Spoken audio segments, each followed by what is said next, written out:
નમસ્કાર મિત્રો, હું જિગ્નેશ ગઢિયા આપણી ચેનલ જીપીએસસી એટ હોમમાં આપ સૌનું હાર્દિક સ્વાગત કરું છું. આપણે જેમ અગાઉ જ વાત કરી ચૂક્યા એ પ્રમાણે કે જીપીએસસીની આપણે આખી સિરીઝ શરૂ કરેલી છે, જેમાં અલગ અલગ વિષયો છે જીપીએસસીના, એની આપણે વિસ્તૃત ચર્ચા કરવાના છીએ. તો જલ્દીથી જલ્દી આ ચેનલ સબસ્ક્રાઈબ કરી લો. તો ભારતીય બંધારણના આજના ટોપિકની આપણે ચર્ચા કરીશું. આજનો ટોપિક છે બંધારણની પ્રસ્તાવના. આ બંધારણની પ્રસ્તાવનાનો આ બીજો ભાગ છે. પ્રથમ ભાગ અંતર્ગત આપણે શરૂઆતમાં આખી જે પ્રસ્તાવના છે એની ચર્ચા કરી. ત્યાર પછી પ્રસ્તાવનાના જે શબ્દો છે, સંપ્રભુતા, સમાજવાદ, ધર્મનિરપેક્ષતા અને લોકતંત્ર, એટલા શબ્દોની ચર્ચા આપણે આગલા સેશનમાં કરી. આજના સેશનમાં આપણે ત્યાર પછીના જે બધા શબ્દો છે, જેમ કે પ્રજાસત્તાક એટલે કે ગણરાજ્ય કે રિપબ્લિક, ન્યાય, સ્વતંત્રતા, સમાનતા, તો એના વિશે આપણે ડિટેલમાં ચર્ચા કરવાના છીએ. અને સાથે આપણો એક પ્રશ્ન પણ એ ઘણીવાર રહેતો હોય કે ભાઈ આ જે પ્રસ્તાવના છે એ શું બંધારણનો ભાગ છે કે નથી, તો એમાં સુપ્રીમ કોર્ટે શું કહ્યું એની પણ આપણે ચર્ચા કરવાની છે. અને બીજો પ્રશ્ન આપણો એ રહે છે કે શું પ્રસ્તાવના છે એમાં કંઈ સુધાર વધાર કરી શકાય કે ના કરી શકાય, તો એમાં સુપ્રીમ કોર્ટે શું કહ્યું એ પણ આપણે જોવાનું છે. અને એમાં કયા કયા કેસ થયેલા છે એ પણ આપણે ચર્ચા કરવાની છે. તો ફટાફટ આપણે પહેલો ટોપિક જોઈએ. એ છે પ્રજાસત્તાક, રિપબ્લિક, ગણરાજ્ય. હવે આ વસ્તુ શું છે, રિપબ્લિક શું છે, ગણરાજ્ય શું છે, તો એના માટે આપણે પહેલા વાત કરીએ કે શાસનની બે વ્યવસ્થાઓ, એક છે મોનાર્કી એટલે કે રાજાશાહી, અને બીજી છે પ્રજાસત્તાક એટલે કે રિપબ્લિક. તો રાજાશાહીમાં કઈ રીતે વ્યવસ્થા ચાલે છે અને પ્રજાસત્તાકમાં કઈ રીતે વ્યવસ્થા ચાલે છે એને આપણે ડિટેલમાં જોવી પડે.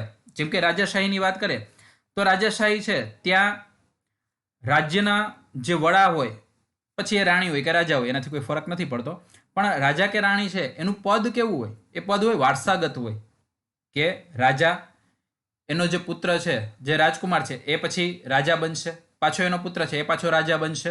આમ આ પદ છે એ વારસાગત ચાલ્યું આવતું હોય, અને આ જ સિસ્ટમને આપણે કહીએ છીએ મોનાર્કી એટલે કે રાજાશાહી છે એ. ઉદાહરણ આપણી સામે છે, જેમ કે બ્રિટન.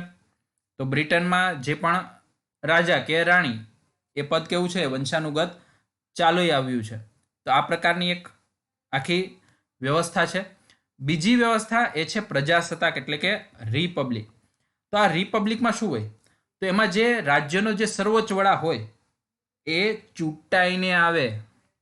એનું પદ વારસાગત નથી, વંશાનુગત નથી, એનું પદ ચૂંટાઈને આવતું હોય.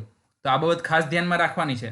જેમ કે આપણા રાષ્ટ્રપતિ છે એ દર 5 વર્ષે આપણે ચૂંટણી કરીએ, પરોક્ષ રીતેની ચૂંટણી થાય, અને ત્યારબાદ એ પોતે સર્વોચ્ચ વડા તરીકે પોતાનું પદ ગ્રહણ કરે. તો એ પદ આપણું જે રહેલું છે એ કોઈ વંશાનુગત પદ નથી.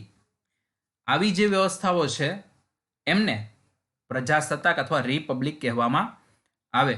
યુએસએ છે ત્યાં પણ જે સર્વોચ્ચ વડા છે, રાષ્ટ્રપતિ છે, એ પણ ચૂંટાઈને આવે છે. તો આ બાબત આપણે ખાસ ધ્યાનમાં રાખવાની છે. તો ફરીથી રિપબ્લિકમાં વાત કરી દઉં. રિપબ્લિકમાં ખાસ ધ્યાન રાખવાનું છે એ વ્યવસ્થા કે જ્યાં એના જે સર્વોચ્ચ વડા છે અથવા સર્વોચ્ચ બંધારણીય વડા છે એ ચૂંટાઈને આવવા જોઈએ, નહીં કે વંશાનુગત અથવા વારસાગત રીતે. તો એવી વ્યવસ્થાને આપણે પ્રજાસત્તાક અથવા ગણરાજ્ય અથવા રિપબ્લિક સિસ્ટમ કહીશું. એટલે જ આપણે રિપબ્લિક ઓફ ઇન્ડિયા કહેવાય. બ્રિટનને આપણે રિપબ્લિક ઓફ બ્રિટન કહેતા નથી. તે બાબત આપણે ખાસ ધ્યાનમાં રાખીશું. ત્યાર પછી બીજો શબ્દ છે એ છે ન્યાય. આ ન્યાય શબ્દ ખૂબ જ ગૂઢ અર્થમાં રહેલો છે.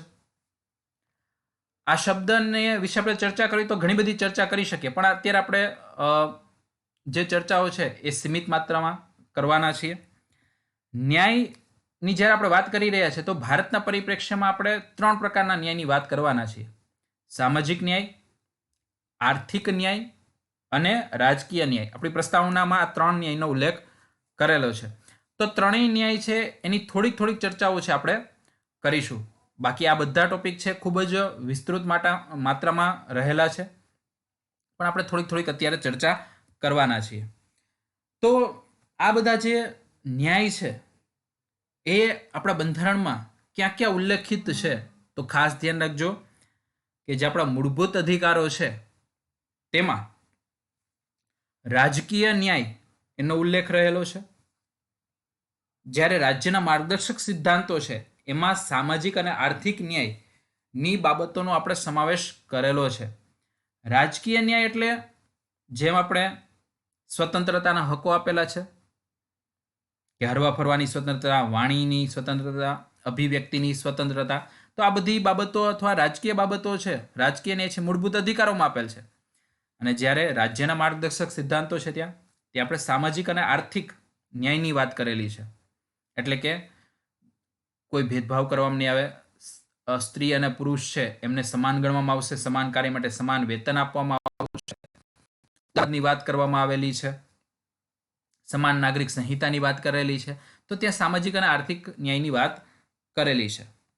તો સામાજિક ન્યાયની જ્યારે આપણે વાત કરીએ છીએ તો સામાજિક ન્યાય એને કહેવામાં આવશે કે જ્યાં જાતિ, રંગ, વંશ, લિંગ, ધર્મ કે આવા કોઈ પણ આધારે સામાજિક ભેદભાવ કરવામાં ન આવે અને તમામ નાગરિકો છે એમની સાથે સમાન પ્રકારે વર્તન કરવામાં આવે. તો આવી જે વ્યવસ્થા છે અથવા આવો જે ન્યાય છે એને સામાજિક ન્યાય કહેવામાં આવે.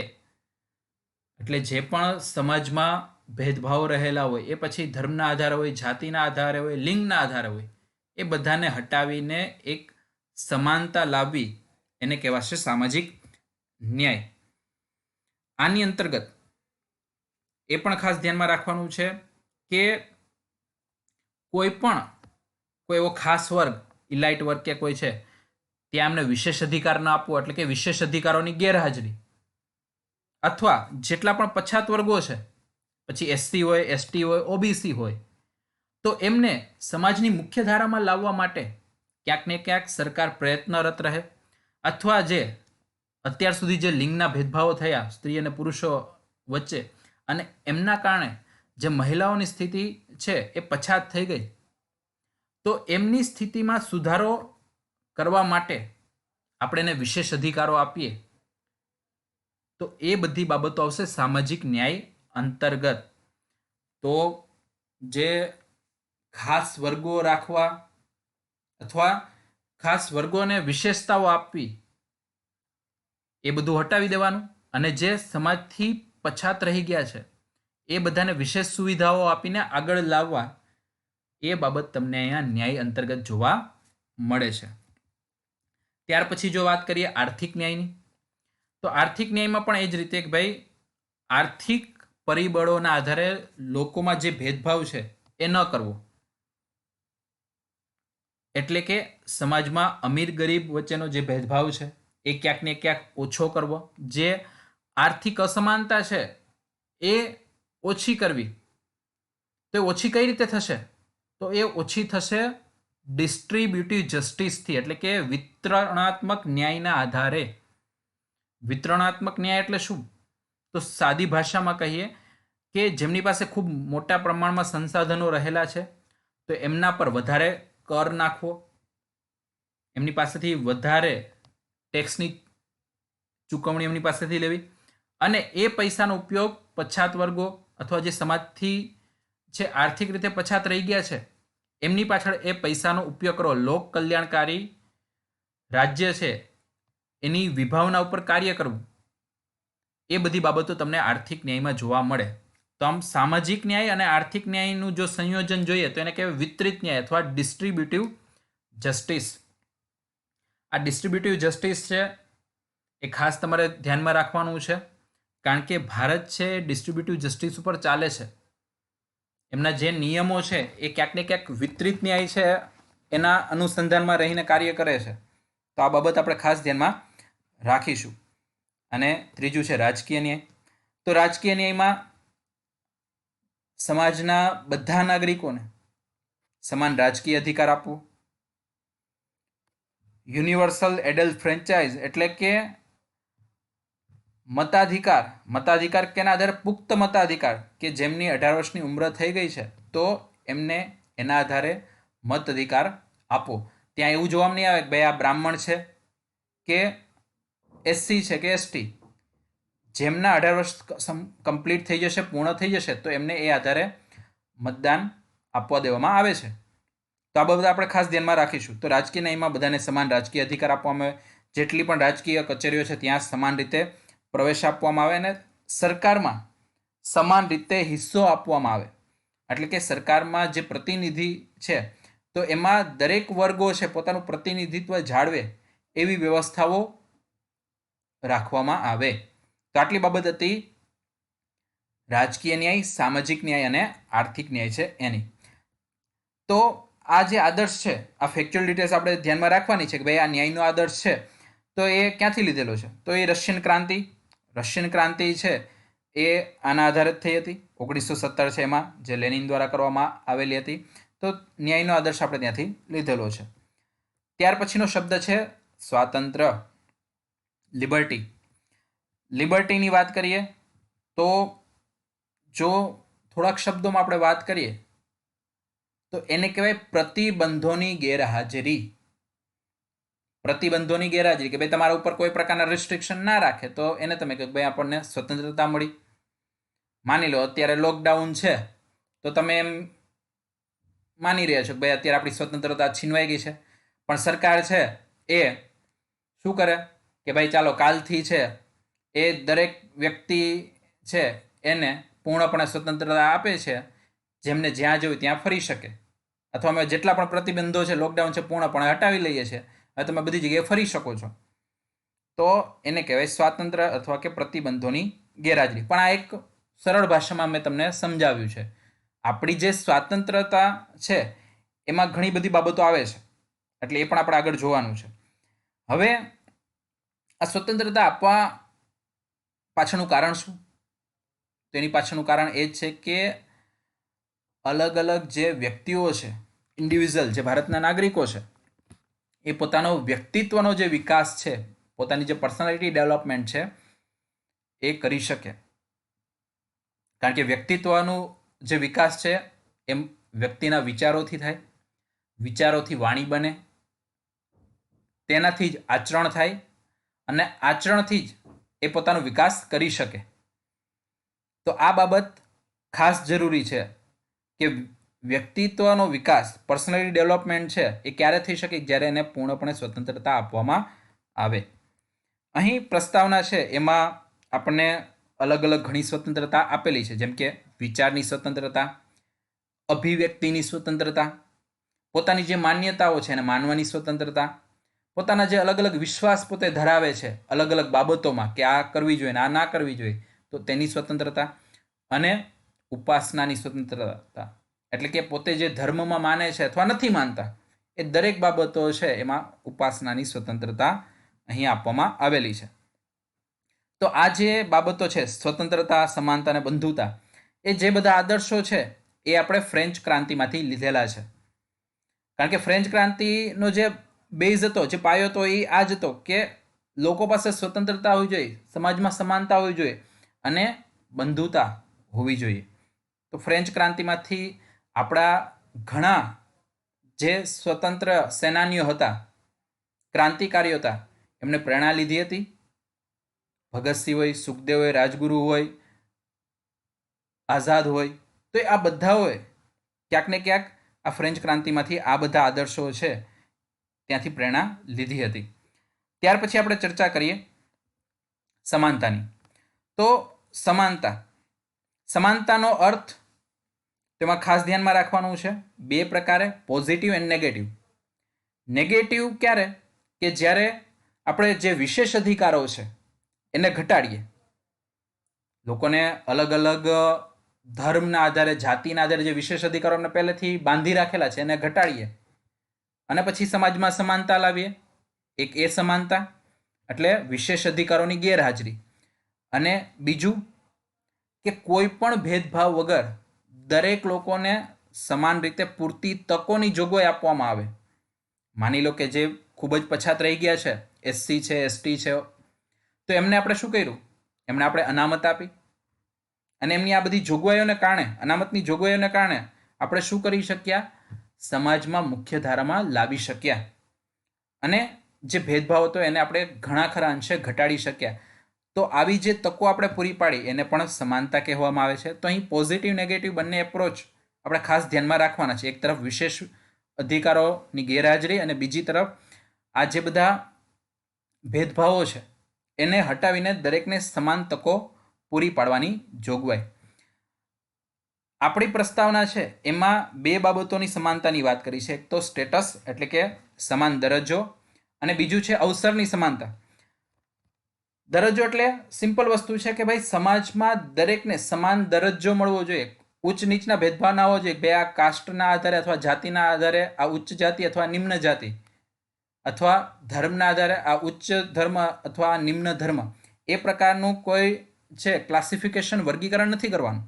અહીંયા દરેકને સમાન દરજ્જો આપવાનો છે અને સામે છેડે અવસરની સમાનતા મળવી જોઈએ. અવસરની સમાનતા ખાસ અગત્યની છે કારણ કે અલગ અલગ તબક્કાઓમાં જેટલા પણ વર્ગો અવસરની સમાનતાથી વંચિત રહી ગયા હતા તો એને અત્યારે વિશિષ્ટ સુવિધાઓ આપીને આપણે સમાનતા કેળવવાની છે. તો આ બાબતો સમાનતા અંતર્ગત આવે છે. તો સમાનતાના પણ 3 પરિમાણો છે: સામાજિક સમાનતા, રાજકીય સમાનતા અને આર્થિક સમાનતા. જ્યારે આ ત્રણેય સમાનતા આપણે પૂરી પાડીએ છીએ એને જ કહેવાય સામાજિક ન્યાય, રાજકીય ન્યાય અને આર્થિક ન્યાય. તો ન્યાયની અંતર્ગત આપણે ક્યાંક ને ક્યાંક આ વાત કરી ચૂક્યા છે. હવે ધ્યાન એ રાખવાનું છે કે ભાઈ આપણે મૂળભૂત અધિકારોમાં સમાનતાનો ઉલ્લેખ ક્યાં ક્યાં કરેલો છે. આમ તો આપણે મૂળભૂત અધિકારના ચેપ્ટરમાં આના વિશે વિસ્તૃત ચર્ચા કરવાના છે, છતાં પણ થોડુંક અહીંયા ડિટેલ આપણે જોઈ લઈએ. પહેલું છે કાયદા સમક્ષ સમાનતા, આર્ટિકલ 14, કે ભાઈ કાયદા સમક્ષ દરેક લોકોને સમાન માનવામાં આવશે, ઇક્વાલિટી બિફોર લો. બીજું કે ભાઈ ધર્મ, જાતિ, લિંગ, વંશ એમના આધારે અથવા જન્મસ્થળના આધારે તેમના પર ભેદભાવ નહીં રાખવામાં આવે, એટલે કે એના પર આપણે પ્રતિબંધ મૂક્યો, અનુચ્છેદ 15. જાહેર રોજગારની બાબતોમાં એટલે તકોની સમાનતા આપી, આર્ટિકલ 16. અસ્પૃશ્યતા નાબૂદ કરી, આર્ટિકલ 17. અને જે પણ અલગ અલગ ટાઇટલ આપવામાં આવતા, રાજા, ધીરાજ, રાય બહાદુર, તો આવા જે ટાઇટલ છે એનો અંત કરવામાં આવ્યો, એને કહેવાય અનુચ્છેદ 18 અંતર્ગત. તો આ બધી બાબતો છે, આ બધા આર્ટિકલ્સ છે આપણે મૂળભૂત અધિકારના ચેપ્ટરમાં ખૂબ જ ડિટેલમાં જોવાના છે, પણ આના દ્વારા આપણે ક્યાંક ને ક્યાંક સમાનતા આપેલી છે. ત્યાર પછી જો આપણે વાત કરીએ તો રાજકીય સમાનતા. તો રાજકીય સમાનતા હાંસલ કરવા માટે આપણે 2 જોગવાઈઓ રાખેલી છે. એક તો આર્ટિકલ 325 કે ભાઈ વ્યક્તિને ધર્મ, જાતિ કે વંશના આધારે જે આપણી મતદાર યાદી છે એમાં એનું સમાવેશન જ્યારે કરવાનું હશે તો એમાં આપણે એને અયોગ્ય જાહેર નહીં કરીએ કે ભાઈ આ ધર્મનો આ વ્યક્તિ છે અથવા આ જાતિનો વ્યક્તિ છે અથવા આ લિંગ કે વંશનો વ્યક્તિ છે તો એના આધારે એને મતદાર યાદીમાંથી બહાર કાઢી નાખો. એવી કોઈ અયોગ્યતા છે એ જાહેર કરવામાં નહીં આવે. એટલે કે બધાને સરખી રીતે જ જે વ્યક્તિની ઉંમર 18 વર્ષની થઈ ગઈ છે તો એ આધારે એમને મતદાર યાદીમાં નોંધણી કરવામાં આવશે. બીજી બાબત કે પુખ્ત મતાધિકારના આધારે લોકસભા અને રાજ્ય વિધાનસભાની ચૂંટણી. ખાસ ધ્યાન રાખજો કે ભાઈ જેટલી પણ સંસદની કે વિધાનસભાઓની જે ચૂંટણી થાય છે એમાં જે મતદાન કરવામાં આવે છે તો એમાં જે મતાધિકારમાં જે લોકો છે એ બધા પુખ્ત મતાધિકાર ધરાવે છે. એમાં કોઈ આપણે ધર્મના આધારે મતાધિકાર, જાતિના આધારે મતાધિકાર, વંશના આધારે મતાધિકાર એ રીતે વહેંચણી કરેલી નથી. તો આ 2 બાબતોના આધારે આપણે રાજકીય સમાનતા હાંસલ કરીએ છીએ. અને ત્યાર પછી જે રાજ્યનીતિના માર્ગદર્શક સિદ્ધાંતના આધારે જોઈએ તો આર્ટિકલ 39. આર્ટિકલ 39 છે એમાં આપણે વાત કરેલી છે પુરુષો અને મહિલાઓને આજીવિકાના પર્યાપ્ત માધ્યમો મળી રહે, સમાન કાર્ય માટે સમાન વેતન મળી રહે અને દરેક છે પોતાની આજીવિકા એક સારી રીતે જીવન જીવી શકે એટલી મેળવી શકે એટલી બાબતો આપણે ક્યાંક ને ક્યાંક અહીં રાખેલી છે. તો આ બધી બાબતો ક્યાંક ને ક્યાંક આર્થિક સમાનતાની તરફ આપણને ખેંચી જાય છે. તો અહીં આપણે વાત કરી રાજકીય સમાનતા, સામાજિક સમાનતા અને આર્થિક સમાનતા છે એમની. ત્યાર પછીનો શબ્દ છે બંધુત્વ. બંધુત્વ એટલે ભાઈચારાની ભાવના. હવે ખાસ ધ્યાન રાખજો, બંધુત્વ છે આમ શબ્દ ખૂબ જ વિશાળ છે. ભાઈચારાની ભાવના એટલે માત્ર એવું નહીં કે આપણે ખાલી પાડોશીઓ છે એની સાથે ભાઈચારો કે માત્ર આપણે નજીકના સગા સંબંધી છે એની સાથે. અહીંયા સમગ્ર દેશની અંતર્ગત ભાઈચારાની ભાવનાની વાત કરેલી છે. તો અહીં આપણે જોવાનું છે બે બાબતો. એક છે વ્યક્તિની ગરિમા, એ ખાસ જળવાઈ રહેવી જોઈએ, અને બીજું રાષ્ટ્રની એકતા અને અખંડિતતા જળવાવી જોઈએ.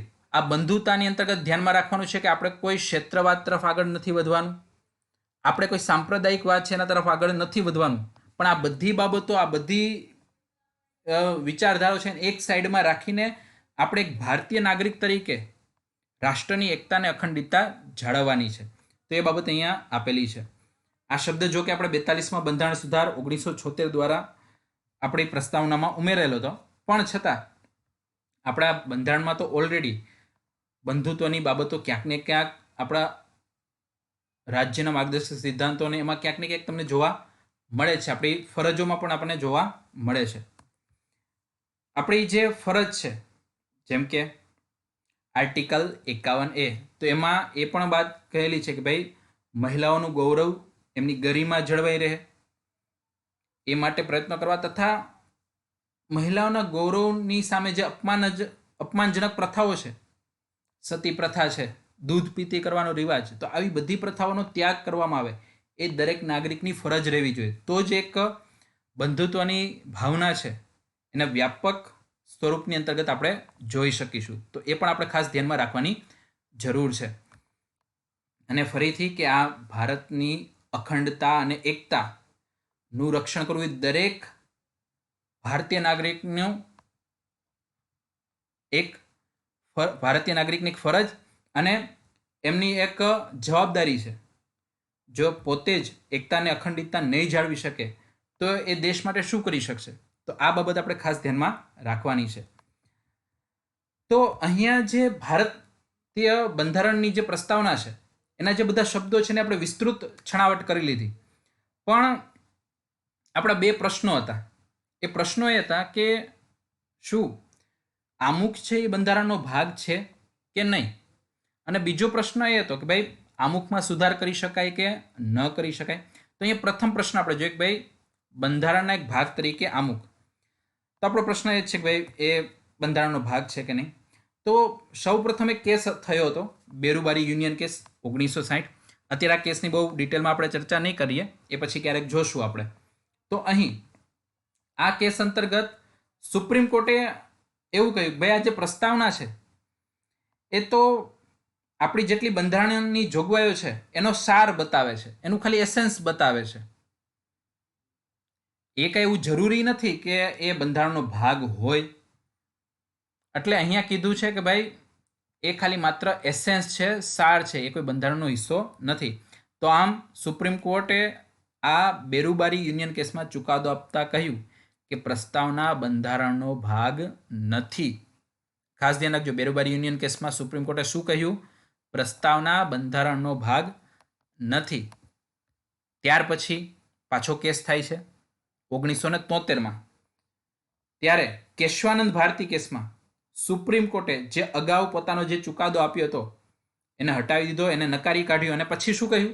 પછી કહ્યું કે ભાઈ પ્રસ્તાવના બંધારણનો ભાગ છે. આ ખાસ ધ્યાન રાખજો, પ્રસ્તાવના શું છે? બંધારણનો એક ભાગ છે. એટલે આ તમારે એક્ઝામિનેશન છે એના પોઈન્ટ ઓફ વ્યૂ ખાસ ધ્યાનમાં રાખવાનું છે, કારણ કે એક્ઝામમાં પૂછાશે કે ભાઈ કયા કેસ અંતર્ગત છે એ આમુખ ને અથવા પ્રસ્તાવનાને બંધારણનો ભાગ કહેવામાં આવ્યો, અને કયા કેસ અંતર્ગત આમુખને બંધારણનો ભાગ છે એ નકારવામાં આવ્યો. તો બેરુબારી યુનિયન કેસમાં કહ્યું ભાઈ આમુખ છે બંધારણનો ભાગ નથી, પણ કેશવાનંદ ભારતીમાં શું કહેવામાં આવે છે? પ્રસ્તાવના છે એ બંધારણનો ભાગ રહેલો છે. ત્યાર પછી LIC ઓફ ઇન્ડિયા કેસ 1995, એમાં પણ સુપ્રીમ કોર્ટે ફરીથી એ જ વસ્તુ કીધી કે પ્રસ્તાવના છે બંધારણનો અભિન્ન ભાગ છે. આમ કેશવાનંદ ભારતી અને LIC ઓફ ઇન્ડિયા બંને કેસમાં એવું કહેવામાં આવ્યું કે પ્રસ્તાવના બંધારણનો અભિન્ન ભાગ છે.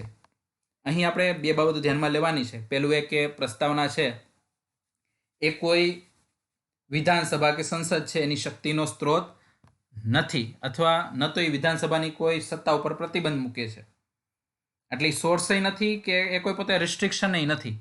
આ બે બાબતો આપણે ખાસ ધ્યાનમાં રાખવાની છે કે બંધારણ કોઈ સ્ત્રોત નથી કે જ્યાંથી બધી સત્તાઓ છે સંસદને મળે, અથવા એ કોઈ પ્રતિબંધ નથી કે જ્યાંથી જે વસ્તુ જોઈને સરકાર છે આપણા પર પ્રતિબંધ મૂકે, અને બીજું એ ન્યાય ઉચિત નથી, એટલે કે જસ્ટિસિએબલ નથી, એ બાબતને લઈને તમે કોર્ટમાં જઈ શકતા નથી. તો આ પહેલો પ્રશ્ન છે, એનો જવાબ અહીંયા આવી ગયો.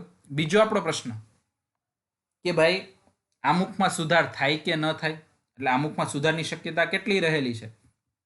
તો આર્ટિકલ 368 અંતર્ગત આપણો પ્રશ્ન એ જ હતો કે પ્રસ્તાવનામાં સુધારો થાય કે ન થાય, અને એના ઉપરનો પહેલો કેસ કેશવાનંદ ભારતી 1973માં થયો. આ પ્રથમવાર એમાં કેસ થયો, અને એની અંતર્ગત એમણે કહ્યું કે સુપ્રીમ કોર્ટને કે ભાઈ તમે જણાવો કે પ્રસ્તાવનામાં સુધારો કરી શકાય કે ના કરી શકાય. કેશવાનંદ ભારતી છે એમને તો વિનંતી કરી કે ભાઈ આ પ્રસ્તાવનામાં સુધારો કરી ના શકાય, કારણ કે એ બંધારણનો ભાગ જ નથી. કારણ કે એની પહેલાના બેરુબારી યુનિયન કેસ છે એમાં એ બાબત થયેલી હતી. તો કેશવાનંદ ભારતી કેસમાં આપણે આગળ જેમ જોયું એમ સુપ્રીમ કોર્ટે શું ચુકાદો આપ્યો કે ના, પ્રસ્તાવના છે એ બંધારણનો ભાગ છે, અને બંધારણનો ભાગ છે તો એમાં સુધાર પણ થઈ શકે. જો બંધારણનો ભાગ ન હોય તો સુધાર ન થઈ શકે, પણ બંધારણનો ભાગ છે એટલા માટે એમાંથી સુધારો થઈ શકે. એટલે ખાસ ધ્યાનમાં રાખવાનું છે કે અહીં અનુચ્છેદ 368 અંતર્ગત આ જે પ્રસ્તાવના છે એમાં સુધારો થઈ પણ શકે છે, પણ ધ્યાન એ રાખવાનું છે કે જેના મૂળભૂત તત્વો છે, એની જે મૂળભૂત વિશેષતાઓ છે એમાં સુધાર નહીં થઈ શકે. મૂળભૂત વિશેષતાઓમાં સુધાર નહીં થઈ શકે, એને તમે હટાવી નહીં શકો, તમે બીજા બધા સુધાર કરી શકો છો. એટલે કોર્ટે એ જ જણાવ્યું ભાઈ પ્રસ્તાવમાં સુધારો કરી શકે, પણ મૂળભૂત વિશેષતાઓમાં તમે સુધારો નહીં કરી શકો. આ સિવાય 42માં બંધારણ સુધારમાં 1976માં આપણે પ્રસ્તાવનામાં એક જ વખત સુધારો કર્યો છે, અને એ સુધારા અંતર્ગત આપણે 3 નવા શબ્દો સમાજવાદી, ધર્મનિરપેક્ષતા અને જે અખંડિતતા છે એ આપણે ઉમેર્યા. તો આ 3 શબ્દો ઇન્ટેગ્રિટી, અખંડિતતા, સમાજવાદ, સોશિયાલિઝમ, ધર્મનિરપેક્ષ, સેક્યુલરિઝમ, આ 3 શબ્દો આપણે 42માં બંધારણ સુધાર દ્વારા આપણે ઉમેરેલા છે. તો આ વસ્તુ આપણે ખાસ ધ્યાનમાં રાખવાની છે. આપણા જે 2 પ્રશ્ન હતા કે ભાઈ આમુખ છે એ બંધારણનો ભાગ છે કે નહીં, તો ભાગ છે એવું સ્વીકારવામાં આવે છે.